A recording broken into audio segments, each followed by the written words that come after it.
PM किसानचा हप्ता वितरित होणार असून आपण PM किसान हप्ता पडण्या अगोदर आपली KYC कशी करायची आज ते जाणून घेऊया। प्ले स्टोअरला जायचं। प्ले स्टोअरला गेल्यानंतर आधार फ्रेश ID म्हणून एक ॲप्लिकेशन येईल, तो इन्स्टॉल करायचं। आपल्या मोबाईलमध्ये ॲप्लिकेशन इन्स्टॉल केल्यानंतर डबल प्ले स्टोअरला जायचं। PM किसान एक ॲप्लिकेशन म्हणून डाउनलोड करायचं। PM किसान हे ॲप्लिकेशन घेतल्यानंतर ओपन करायचं। ओपन केल्यानंतर तुम्हाला काही सरफेस दिसेल, यामध्ये नेक्स्ट म्हणून तुम्हाला क्लिक करायचं।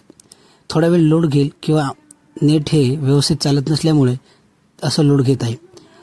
त्यानंतर तुम्हाला लॉग इन आणि अपडेट मोबाईल नंबर असे दोन ऑप्शन येतील। त्यामध्ये लॉग इनवर क्लिक करायचे, बेनिफिशरी चूज करायचं, आपला आधार नंबर एंटर करायचा।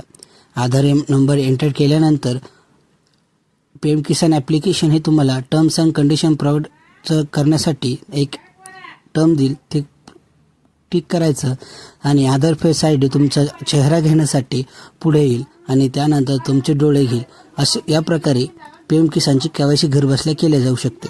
आता हे काम तुम्हाला 20 जून पूर्वी करावे लागेल, कारण 20 जून पूर्वी तुम्हाला PM किसानचा हप्ता मिळणार असल्याचं कृषी मंत्री शिवराज सिंग चौहान यांनी सांगितलं आहे। हा हप्ता 20 जून रोजी तुम्हाला पुरवला जाईल असं सांगण्यात आलं आहे। त्यानंतर हे तुम्हाला आधार संलग्न खात्याशी जोडलेलं असावं।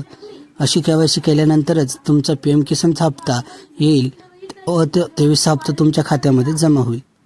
कमेंट सेक्शनला कळवा की तुम्हाला अजून कुठल्या माहितीवरती व्हिडिओ पाहायला आवडेल आणि आपल्या माहिती चॅनलला सबस्क्राईब करायला विसरू नका।